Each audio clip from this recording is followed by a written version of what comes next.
Vive le Congo!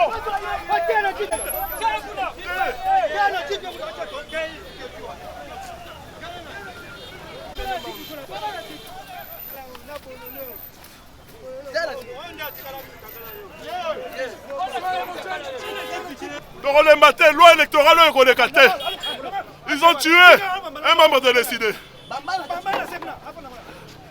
Regarde comment nous sommes maltraités.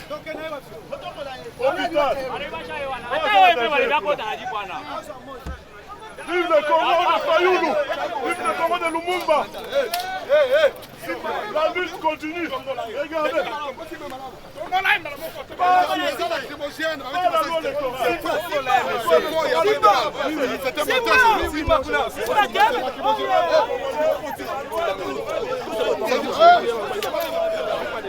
Vous avez vu, les policiers sont là, ils ont les matériels anti-émettes, les matériels non létals. Ces gens sont venus, ils ont caillassé les véhicules des gens, il y a des policiers qui sont blessés. Les policiers ont usé des lacrymogènes. Alors les gens que vous voyez étaient asphyxiés. L'autre s'est même dénudé lui-même. Alors la police a usé des lacrymogènes, c'est tout à fait normal. Il n'y a rien. Il n'y a pas de morts ici. Vous savez, est-ce que les morts, les morts, qui est réveillé lui-même, qui se réveille? Vous l'avez vu, non? Il était par terre. Et puis il s'est réveillé. Vous l'avez ressuscité. Je ne sais pas si vous l'avez ressuscité. Il n'y a pas eu de mort, vous avez la caméra, non? Ce sont des prétextes. Elles veulent créer des incidents pour que la communauté internationale puisse en parler, tout ça. Il n'y a rien. Ils sont au nombre de combien? Non. Ils ne sont même pas plus de 200. La situation est sous contrôle, la situation est fluide, nous sommes là, il n'y a aucun problème. Ce sont des gens qui cherchent à faire des buzz. Pardon? Mais on vient de les libérer, on a donné à... Il s'appelle comment ce monsieur-là? Serge Wello. Il vient de lui donner tous ces gens qui étaient interpellés. On veut lui demander, il est là. Merci.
à libérer Bisso Moka, Banazwa Moka, 5 ans Moubima Yango Esili, Tilo Masale et l'autre côté. Dépolitisation de la CENI, et l'autre côté Bisso Awa, les alibes réformer en dehors, il y a l'institution à l'Okuta. Il y a un peuple, en tant que citoyen, a mis ses décidé, à Bimalibanda, pour réclamer droit naïe. Tolingi était, la réforme et la loi électorale à la malamo, CENI est à la naître, pour que la prochaine séance d'élection, on a Kobima, Abimi, on a Kokambabiso, on a choix peuple, non a choix d'individu. L'état des droits, même qui sont dans le Congo Yango. État des droits, la permanence à bateau. Le siège à bateau. Pour la police a IDPS. Voyez l'état des droits. État des droits. État des droits.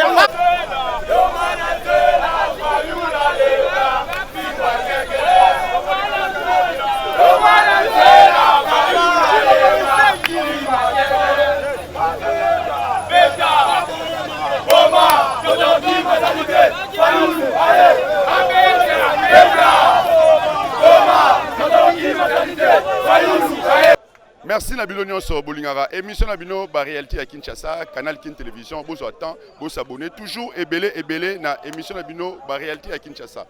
Le Canal Kin Télévision tout comme à dans boulevard Triomphal Liboso. Il y a parti politique décidé. Au Togagi Lelo, Basangal Mobandeko, parti politique et belé opposition ou Abenyango na combo ya bloc patriotique. Alors, tina ya bloc patriotique na bango Lelo sitting baye ko sala awa liboso ya paye du peuple ezalaki nini parce que tomoni la police a gagné tous les 4 coins ya côté palais du peuple ezali. Tu as mine de ko moko pe awa ye moko se présenter et c'est sur azali na décidé ou bien azali kaka parmi ba militaires non sont des bayara ya la bango ah mbote ndeko. Merci beaucoup, Mbote Ndeko. C'est présenté dans nos années, tout le monde la carte ici. Je me présente na kombo ya monsieur Kashogi Kalambayi, Nazali Oezali, coordonnateur, il y a Luc de Gênes, il y a SID. Donc c'est un peu ça. Alors, Lelo, tu as un bloc patriotique, mais comment tu as solo? Bon, bloc patriotique, boyebi yango déjà, ezali eloko to sanganina o nyonso azali na posa changement et anakati ya mboka. Yango moni lelo eloko esala ke to kutana lelo na bloc patriotique ezalaki pona to kende liboso ya palais du peuple parce que palais du peuple babenyango palais du peuple ezali palais ya biso soki député moko azalaka kuna eza biso nde totia ye alors biso moko sikoyo population tokendaki kuna mpona koloba ke tolingi to exiger na maréforme oyo eza kosalama kuna biso baréforme wana tosepela na yango te dans quel sens soki otali yango ocomprendre ke baréforme wana ezali surmesuré pour na EPSA, ezali bato ya Monsieur Chilombo pouvoir Monsieur Chilombo na 2023 ba reconduire. Tina sitting allez le zani. Tina sitting allez lotoke na ke liboso parler du peuple poto exiger ezali réforme électorale biso nyonso ba partie prenante to vanda to sola sur yango to zwa la solution. To lingi de solution na esala mara na bloc ya bato wana o ya union sucrée, sacré mais sucré. Mbote papa. Pona abundela mboka na ngai. Pepe ko ngala abundela mboka na ye. O estanga makichelo mbasa biso be poto défendre mboka. Mboka comme na pasi. To yiba to mo kuluna. To déclarer ne mboka baby. Mais ba mingo bete so ba policier. Ko kata so comme ça misi mbele atia mutu. Tala niveau. Donc ya tikaraga to ma micho to kufaka pona mboka. Mabe ali Chilombo. Salo kende. Poto kete. Pepe. Akende. Bango nyonso wana. Bango na o biso lingi jango ba zo voter ba mbongo poche na ba famille na bango o peuple a déclarer ba sala ngote timba tinda ba police ni be o ba ko yiba ka peuple lo ka boy lo ka peta peuple nzoto o mona o ba ko yiba ka wana miibi ba député na soyo bazela ko yiba ndak na bango to kotela bango pona mboka peuple anyoka ma ba mona ngote to yiba biso na bango bilo ka boy ba kotela peuple ba beta peuple nzoto ba gazi o tina gazi na biso.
Bon, minga olobate na laxika ba cameraman. Pourtant la explosif. Oh ba boaki na kati ya siège ya SID. Ba policier na ba militaire ba violer propriété privée. Siège ya SID za propriété privée. Ba kotiti na kati. Ba beti masasi ba balle réelle. État de droit. Oh bande ko la biso IDPS ba lobaka. Nde yango bota l'état de droit. Bande ko IDPS na otala bino na misu. État de droit yango yo. Peuple congolais lelo, toutes tendances confondues. Comme un seul homme, Batelemaki, Batelemi, Balobi, tous ça qu'on exigeait. Au Italie, loi électorale, la discussion nango ezala autour d'une table.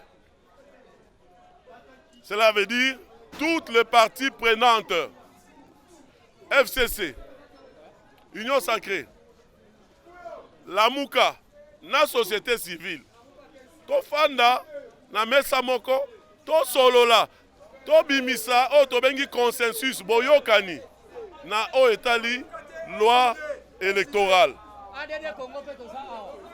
Na o etali loi électorale.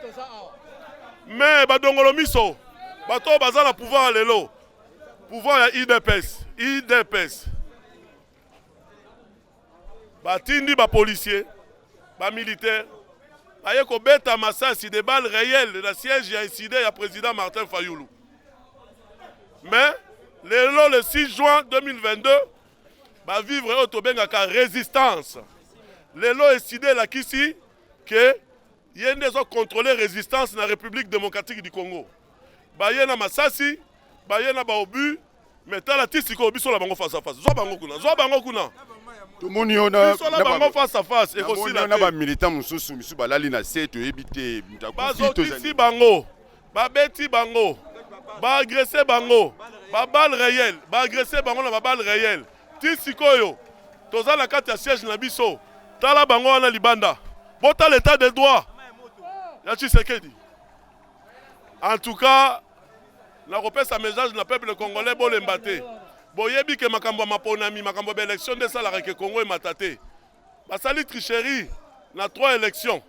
Mais oya mine oyo ba fois bashala. Awa lisusu tozali na ndeko o babengi prince Penge azali pe président ya parti na ye mais bazali pe na kati ya Lamuka mais parti na ye azali ADD Congo ndeko prince Penge tina ya sitting na bilingo lelo vraiment zakini afato kila masolo mususu ndeko na ngai ya koloba ezali mingi te toali pembeni ya stade de martyr. Est-ce que ezali normal que vita naima na bakobeta match mais arbitre awuti na ngambo ya vita? Est-ce que match wane kosuka malamu? Real na Manchester City bakobeta match mais Real ayena président na ya comme ça ya arbitre. Est-ce que match wane kosuka malamu? Eloko Chilombo alingi kosala yango iwana. Match ayena Fayulu na 2023. Phare à phare, mbunzu na mbunzu, projet contre projet, idée contre idée. Expérience professionnelle contre expérience professionnelle. Mais Chilombo alingi arbitre ya match ya 2023 azala ye. Est-ce que bana la munga bakondi bango? Yango toye koloba tolingi consensus boyokani. Balobi otokoluka poste tobi poste tokoluka yango te. Félix akomema bilan na ye lokola cercle tina nkunda ye moko. Motako partager na ye bilan azali te. Alors lelo to la police problème nini? Mais motuna pe na kotuna o yango yewana wa mopanzi sango. Yo moni siège ya SID. Awe komi temple ya résistance. Siège awe komi temple ya résistance. Nato baka molimo e tena Tshisekedi wa Mulumba et commandé awa. Résistance pour la libération du Congo. Baye ko siège biso awa. Omoni nomba ba blessé awa. To sali ine na membre moko aboye ya la muka pe SID a de Congo awa. Blessé, moi qui évacué les alités. Après 3 heures de résistance, devant parler du peuple, police a kasongoye et beti balle réelle, et beti gaz. Pendant 2 heures à Waboye, tu peux mater. Pour nani cette violence. Balobio ezali ancien régime de banda ko sala boye. Mais bino nouveau régime soi-disant. Pourquoi répression ya boye? Entre Bango, l'ancien régime, différence ezali wapi. To condamner fermement. Kasongo azali complice. Kale wisi azali complice. Na liebisio et pas na biso batetela baloba kombaka mama. Tukokota na sama belote so ikasongo na kale wisi ba répondre na ba acte na bango te. Moto na moto akumba auza mikumba na ye. Police congolaise à côté na siège ya parti politique ezali inviolable. Normalement na mibeko mboka policier na doit okota ti awa te. Policier akoti awa amati ti na escalier alanda bana basi kuna. Une femme, vous la poursuivez dans un siège pour la violer. Est-ce que le bloc patriotique est décidé ou comment? Écoutez, bloc patriotique est un esprit. Esprit bloc patriotique est pour Oye Bango. Ils ont article 64. Ils ont dit que Martin Fayulu bloc patriotique. Et la plateforme était ezali une idée loko idée ya lumumba ya libération ya Congo.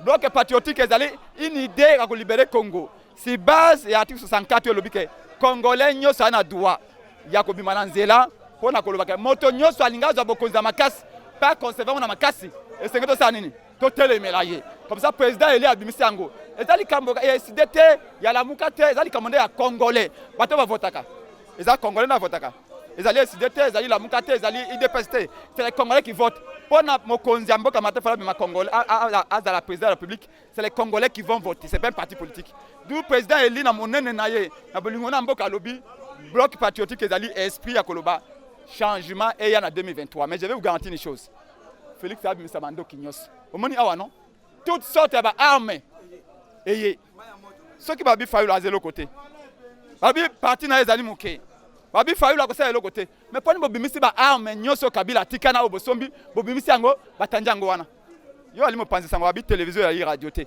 kenda ko filmer ba armes wana babimisi ba colonel ba généraux tout même ba policiers ba futa makamfalanga ya l'état te babimisi bango pona ko réprimer parce que tu as le côté ceux qui to bang saka bango te ceux qui ba ali sire buka babimisi biso bando ki wana na monoka mboka na biso balobaka mbonda nyoso ava e pasuka e chanjaka ba son e comme on a ba son embelé selon président presse Penge sitting et Simbi to échoué. Nous sommes pas là pour donner le bilan. Déjà ceux qui biso sitting oyo yom to pesa bilan nango ngai to ko yana esprit akoloba échoué ça été nous défendons l'intérêt du peuple et loko to ko lukane sengo tuna ngai boyo ko lukanini to lobi boyokani pour na élection 2023 et le kana malam le reste c'est là yo moni ba milliers ba Congolo baye résistance c'est seulement 4 heures balle réelle mais bilenge ba résister bo mi beta maboko bino moko balle réelle s'il vous plaît balle réelle yango pesa ba gaz o continue ba chambre awa boye ba voisin tout ba kimi makambo ya ancien régime bando na 10e mairie de tilo makomi ko sala awa natama kala papa tena sekedi bando sala ka bloko boye ba yebete failo ana sekele ya mboka oyo na yebisi mboso boy papa na komi kaka sikoyo makambo oyo na kokuta ngo retard nga makambo na kokuta ngo retard mboso ngai na zwaka Pemba bapesa ngai na bakoko yo mboso bapesa yote ngana zali kiam kosakana te bomeka kezali pe na mukolo mususu mboso okokutana na problem nalanga ndenge na tambolaka biloko oyo ezali ya kiam biloko oyo ngala tambolaka nango nalobi boye ngai na barwande tozwaka na bango bokonzi te onsobela mboso to nani ngai nazwaka bokonzi na barwande te okenda kosuila ngai oyo kotondisa bango na mboka oyo yo mboso na yebisi yo zoboya koyokana bavanda batu nyonso na mesa baparti nyonso bavanda na mesa bayokana mpona likambo ya election na seni mutu abatiaka na seni likambo nini ya malonga oyo akoloba yo mboso na yebisi yo mboso omoni Pemba oyo euta epakiamfu mboso yo za na makila na maboko likolo ya bukonzi ya Fayulu yo za na makila ozana makila ebembe ya kotelema yo lukulo za wana na batu na ozo tambula na bango soki bovandi te boyokana papa yoko luka ngai dala Pemba yango yo na 95 yo muto bomisa batu na 97 yo muto bomisa batu na kenge yo mona na kanete ozamu yakate nzoko ndamu yak 100% yo zamu yaka 100% yo mu yaka ozo sala makambo nete ozamu yakate mboso yokeba mboko yebebi likolona yo mboso yokeba yo lokosa mbongo ebembe ya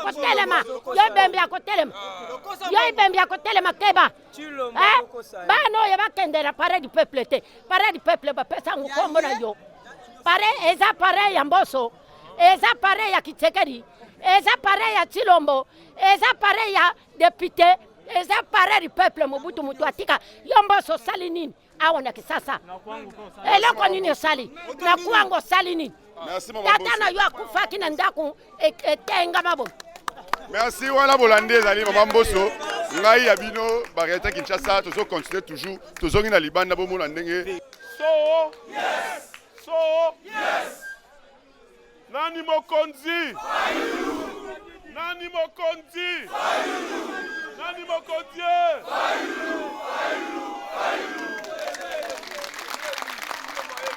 Mingi ya kolobeza te. Professeur De Vos Kitoko Maloba po asala bino réarmement moral. Boyete? Mettez-le ma boque. Bana Congo, oye! Bana Congo, oye! Bana Congo, oye!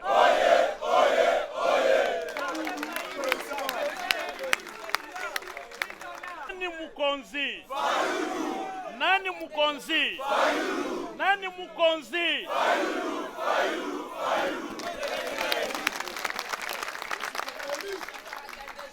Biso tokobanga to tokobangisa. Est-ce que biso tokobanga muntu? Voilà. Awa boza en direct na président élu. Apesi bino ba félicitations mingi. Peut-être la biso moko maboko.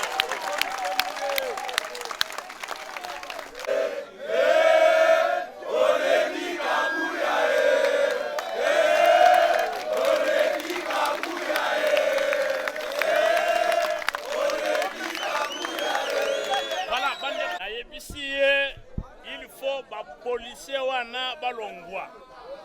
Est-ce que soki bango balongwa te biso tokolongwa wa? Est-ce que soki ba policier bakei te biso tokokende? Avant biso tolongo awa tolingi komona policier Ola nangai. Awa eza temple ya démocratie. Est-ce que vous condamnez les sous policiers à côté awa nakati?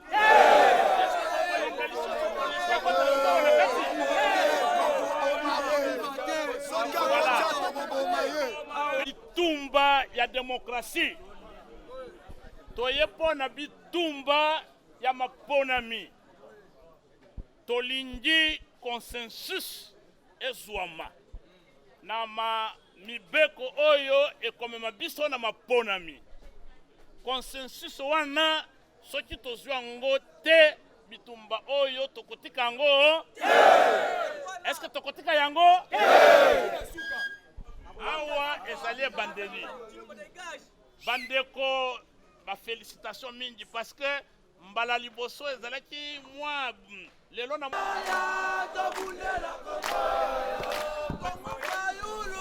Congo ya Lumumba, Congo ya Muzitu tabundela, Congo ya ya ya ya ya ya ya tabundela Congo ya lelo lelo sima patina matama ayo kamato ayo kabala la la la etani misote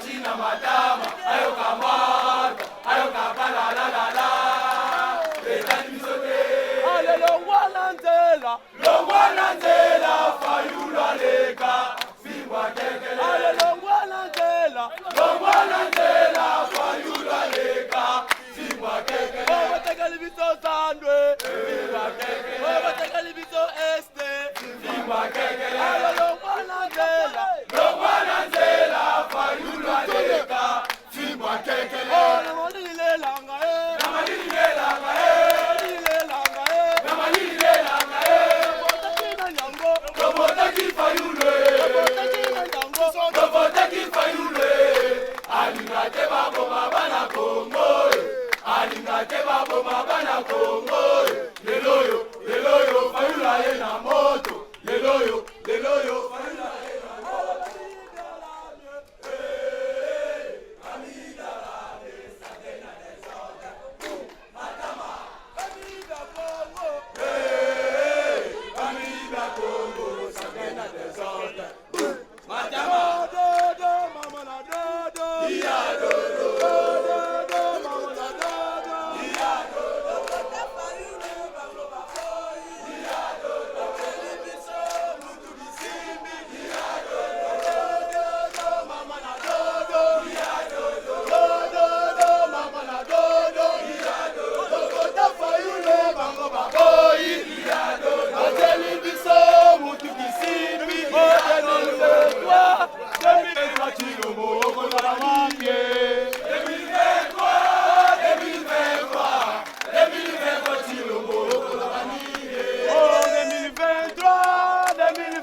2023 Chilombo kozala wapi 2023 oyimba mwana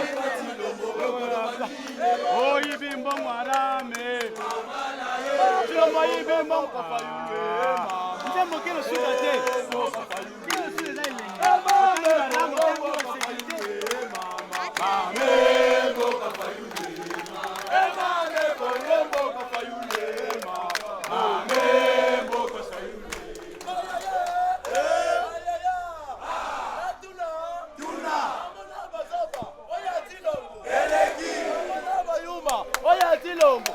ile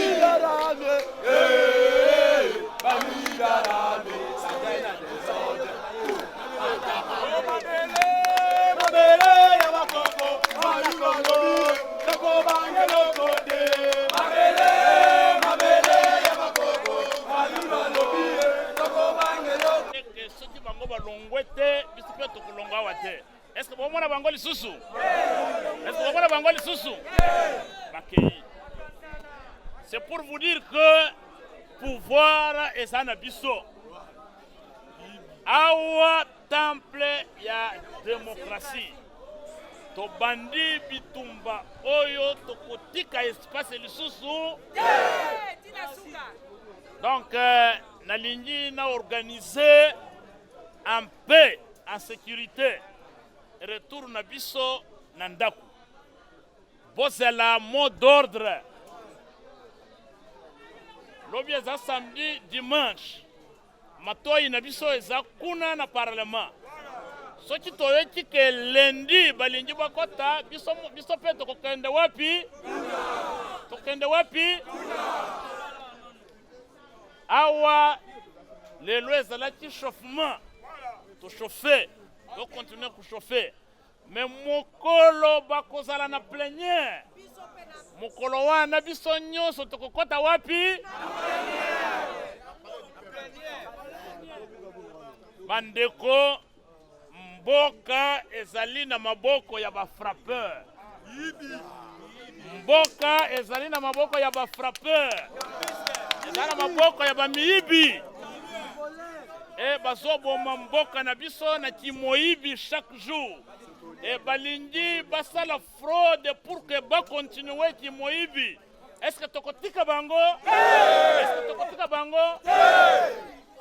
Sikoyo ndenge bango bakei ba comprendre que tout a force. Il ne faudrait pas que tout ça la dérapage. Na lingi tout ça la discipliner. De façon que na service oyo tozali awa t'organiser retour ya moko calmement pour que tout songa bandaku. Nous n'avons pas besoin ya kobungisa bino. Tosana a besoin tel que mutu akendaki azoti asali boy te. Ndenge nzambe abateli biso bandeko o balobi basokaki kasongo ayibisinga ke bana la police na hôpital ya la police pire kuna. Donc awa soki na silisi na bino bokeyinda ku ngana ke kolandela bandeko wana na récupérer bango neme mabango na ba hôpital o ya biso tuzana ngo confiance. Boye te. Tu le monde ne change pas, tu le monde ne change pas. Tu le monde ne change pas. Il est toujours volé. Tu le monde ne change pas. Voilà, bonjour mon cher ami. Voilà, comme vous l'avez constaté, nos résistants, nos combattants sont dans des séances d'entraînement. Nous attendons la plénière. S'il y a une plénière de l'Assemblée nationale sans au préalable un consensus sur les options fondamentales de la loi électorale, à ce moment-là, vous verrez la force populaire de la Mouka et vous verrez la force populaire de la République démocratique du Congo en tant que nation. Nous réclamons une seule chose, pas deux. Le consensus, le compromis préalable avant l'adoption de la loi électorale, il faudrait que les parties prenantes la MOUCA, l'Union sacrée, la société civile, les FCC, les 4 parties prenantes se mettent autour de la table pour discuter et ils vont se mettre d'accord sur les options fondamentales de la loi électorale. Nous ne pouvons pas accepter d'aller aux élections sans nous mettre d'accord sur les principales règles du jeu. Sinon, ça sera un match entre 2 équipes alors que l'arbitre fait partie de l'autre équipe. C'est concevable. Donc, les enfants de Martin Fayoulou, les commandants du peuple, les présidents élus, les résistants du commandant du peuple sont déterminés, debout, comme vous les avez vus aujourd'hui. C'est une séance de réchauffement comportemental.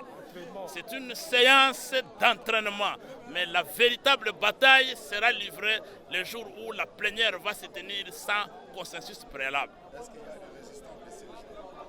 Oui, il y en a plusieurs. Il y a un groupe de résistants qui se trouve. Il y en a combien? Voilà. On vient de me signaler, il y a une dizaine de combattants blessés. Et là, il y a 3 qui sont à l'hôpital de la police d'intervention rapide à Kasavubu et d'autres à Kazop. Mais il y a un combattant qui a été enlevé. On m'a appris qu'il est blessé et il serait au cachot de Kanufungula. Tout à l'heure là, je me rends là pour les récupérer. Voilà, les combattants qui ont approché la Croix-Rouge pour se faire soigner ont constaté que les soi-disant Croix-Rouge sont armés. Ils ont les armes avec eux. Et il faut qu'une enquête soit diligentée pour que l'on sache qui a permis à la Croix-Rouge qui vient pour secourir les militants non armés et qui les a permis d'avoir les armes sur eux. Il faut qu'il y ait des enquêtes pour clarifier cette situation.